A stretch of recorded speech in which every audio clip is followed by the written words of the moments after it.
bagi dan waktunya pada sekali. Assalamualaikum warahmatullahi wabarakatuh. Alhamdulillah, alhamdulillah. Anak bin Qadir iman wal Islam. Syahadu la ilaha illallah wa syarikalah. Nasyhadu anna Muhammadan abduhu wa rasuluhu ya ba'da. Allahumma shalli wa sallim ala Muhammad ba'du. Jamaah sholat maghrib buka bersama dan isya. Rahimahullah, alhamdulillah. Hari ini kita masih dipertemukan dalam suasana yang sejuk dingin karena tadi sempat kritis ya. Jadi semoga menambah kebutuhan iman dan hati kita semuanya jamaah maghrib dan buka bersama isya ini. Ibu bapak sekalian yang dirahmati Allah, kebetulan hari ini bertepatan dengan ulang tahun miladnya Ibu yang Sri Suprapti ya, Ibunda Baeta Ibunda Baeta ya.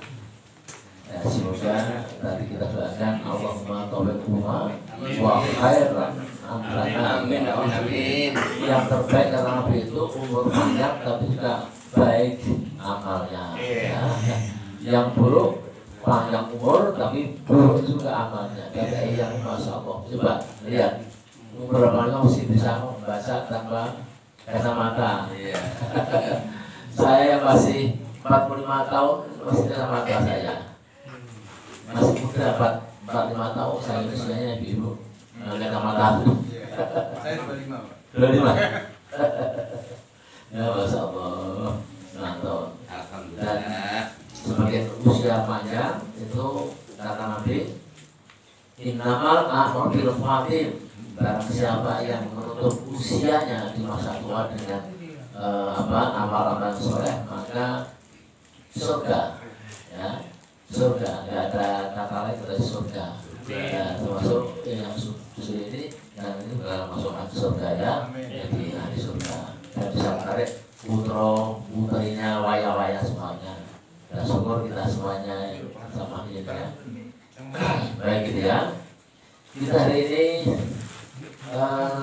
membahas dengan judul Ittiba' Rasul ya. Ittiba' Rasul itu maksudnya apa? Jadi kalau dibuat makanya panjang tapi saya coba cari ringkas-ringkasnya, Jadi Ittiba' Rasul itu sebenarnya kita diminta selalu mengikuti sunnah-sunnah Nabi ya. Sunnah Nabi itu semuanya adalah wahyu, ilham ya, wahyu ilham dari Allah lewat malaikat Jibril. Jadi tidak ada satupun sunnah Nabi yang buruk, yang salah, semua pasti baik benar. Maka kita sebagai umatnya hendaknya mengikuti sunnah-sunnah Rasulullah SAW ya. Barangkali kalau kita bisa ikut sunnah Rasul ya, tidak ada satu yang ditolak, tidak ada satu yang disingkirkan, maka kita termasuk yang akan dicatat di Nabi di telaga Haud. Telaga Haud adalah telaga Kausar, telaga yang ada di pinggiran surga. Sebelum kita masuk ke surga semuanya, kita ada di telaga Haud dikumpulkan Nabi. Hanya orang-orang yang melestarikan sunnah-sunnah Nabi Muhammad SAW. Telaga Kausar. Telaga Kausar itu airnya didapat dari sungai yang ada di surga. Banyak sumber surga, diantaranya masuk telaga Haud ya. Dan semua di zaman Nabi Muhammad dimasuk telaga Haud tadi, telaga besar, karena mempertahankan, melestarikan, mencintai sunnah-sunnah Nabi Muhammad SAW. Pertanyaannya, apakah kita yang termasuk yang melestarikan sunnah Nabi? Mari kita koreksi diri kita sendiri ya. Karena sunnah Nabi itu ada 3 ya. Sunnah Nabi berupa qauliyah, perkataan, perbuatan.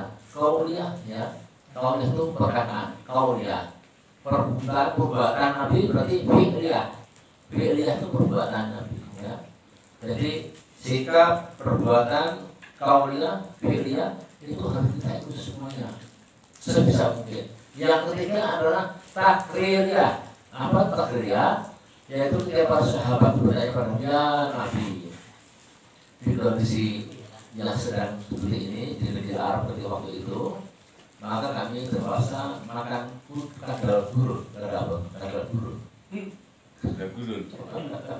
biawak itu agak turunlah hadis ini. Kita mau makan apa? Maka ketika para sahabat memburu biawak tadi itu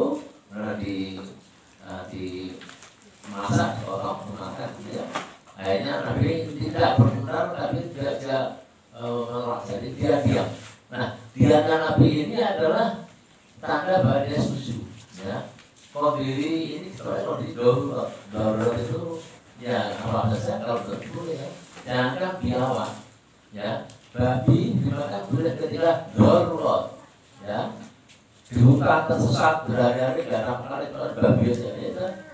Dibunuh, dimasak, dibakar, dimakan untuk itu. Tapi kalau sudah selesai, selamat ya jangan terus tuman akhirnya boleh babi, kok enak itu ya. Salah satu kenapa orang suka makan babi itu kata teman saya yang pengalaman itu, kok nggak suka senang makan daging sapi. Kalau babi itu dimakan nggak bisa seliter, tahu seliter ini. Babi itu lembut sekali sehingga nggak seliter di gigi ini, ya, nggak ada urat-uratnya, ya. Tapi kalau sapi pasti seliter, makanya nggak suka sapi, suka babi itu. Tapi penelitian ilmiah kedokteran bahwa yang suka makan babi itu untuk wanita sukanya keputihan, ya, keputihan. 90% wanita yang suka makan babi itu pasti keputihan. Benar begitu dokternya. Laki-lakinya gimana? Laki-lakinya? Laki-lakinya gimana? Kemerahan. Anaknya putih. Merah putih. Ada kayak biru. Kalau laki-laki panunan. Laki-laki rata-rata yang makan itu apa namanya ya? Pakai kacamata. Enggak, ini Pak. Namanya apa? Kalau ini agak saru, jadi saya nggak bisa ngomong ya. Itu dewasa. Kalau laki-laki kan terlalu banyak es teh.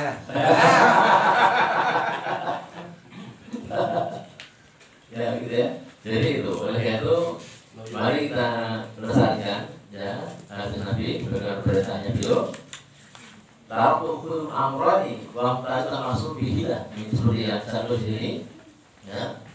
Maka ya apa itu Quran, kitab Allah, sunnah Rasulullah SAW kita lestarikan, ya. Karena kalau kita dengan dua pusaka Nabi ini, ya, Quran dan hadis, maka tidak akan sesat di dunia dan kelak di akhirat, ya. Lalu siapa saja yang tidak ada masuk ke neraka kausan Nabi, orang-orang ahli bid'ah, ya, itu jelas, ya. Bid'ah yang mungkar, bid'ah yang dibawa-bawa, yang tidak ada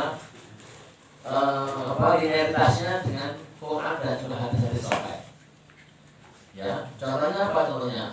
Contohnya hari saya dapat kiriman dari PBNU Jawa Timur itu bahwa orang sholat 4 rakaat dengan bahasa surat macam-macam di Rabu Kasan, Rabu terakhir bulan Syawal itu bid'ah mungkar. Itu ya. Ada nggak? Ibu tahu nggak? Itu sholat 4 rakaat, sholat apa namanya? Sholat Rohaib itu sholat ketika Rabu Kasan, Rabu terakhir di bulan Syawal. Kalau ibu Klaten mungkin tahu ya, Klaten Jogja itu banyak itu ya. Ya, di desa masih itu bilang mungkar. Kalau itu di desa turun dan itu tidak ada dasarnya, itu masuk bilang mungkar dan tidak akan bisa masuk ke neraka kausan yang akan dijamu oleh Nabi Muhammad SAW. Dan juga bid'ah yang lain banyak sekali, ya. Begitu pentingnya belajar ilmu seperti ini agar kita paham mana yang bid'ah mungkar, mana bid'ah hasanah. Ya, karena sekarang kita mengenal ada dua bid'ah. Bid'ah dolalah dan bid'ah hasanah. Dan dolalah ini jangan diikuti, ya. Yang hasanah, ya mau tidak mau kita ikuti. Contohnya apa? Dolalah handphone. Kita semua punya handphone, ya. Handphone itu bid'ah. Tapi kalau dolalah itu dakwah jadi hasanah. tak digunakan untuk berbuat mesum, untuk menyebar informasi yang bodong, apa? Itu bid'ah dolalah, ya, dari itu ya. Itu ada sekali ya. Antara bid'ah dolalah, bid'ah kosong, bid'ah kuasi itu paham tuh, ya. Saya belajar seperti ini, ya. Barangkali itu ya, ini ringkasnya mungkin bisa apa dibaca. Kalau saya baca semua enggak selesai, ringkasnya begitu. Demikian ya, untuk setelahnya takmir untuk diperbincangkan.